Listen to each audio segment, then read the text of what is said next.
guys. Now you got a bye week. So. Yeah, I wish we didn't have a bye week. You know, I wish we would have had it like later in the season when guys were more banged up and whatnot. But I mean, it is what it is. It's pretty much right back to camp again. But it was a cool week. The defense, really incredible performance from you guys on Saturday. And, I mean, no disrespect, but I don't think a lot of people saw that coming. No, and then that's fine. I mean, we don't mind being the underdogs, but I mean, it just felt like we were just ready to unleash on somebody else besides ourselves, you know. And then especially what they did to us last year, you know, we had a lot. We were looking forward to this game a lot. Now, for you being one of the elder statesmen on this team, one of the kind of more experienced guys on defense, you've been through the rough times, and do you feel like you guys are still climbing that mountain? I still feel like we're going in the right direction. I feel like based on this year rather than the previous years I've been on, I feel like it's a tighter camaraderie. I feel like we just want more, and then me being a senior, like we just don't want to go out on a sour note here. You know, we just want to just keep rising. You know, in terms of the defensive performance, what do you think were some of the keys? Because you really bottled up Monte Ball as one of the top rushing. Obviously, as you guys seen, I mean, we stopped the run. It was magnificent. What was he like top 3 in the Heisman running last year, and we held him to 61 yards. I mean, that was incredible. So I mean, defense just stepped up in the run game first, and then we felt like if they couldn't run, we didn't feel like they could pass on us at all.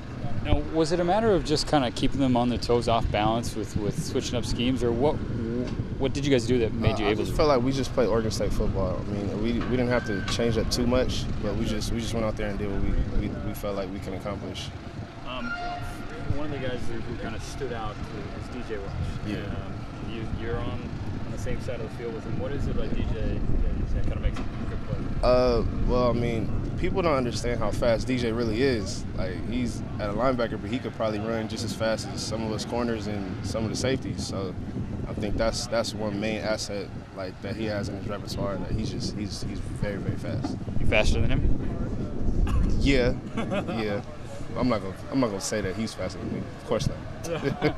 Now, 11 years ago today, September 11, 2001, you were the only guy on the roster from the East Coast. Do you remember where you were, what you were doing? Actually, at the time, I was visiting my dad, but I do remember all that going on. We actually thought that my sister was on that plane, the one that crashed into the Pentagon. Really? Yeah, and then my grandmother, she worked right across the street, but luckily she was on a break at a coffee shop when all that happened.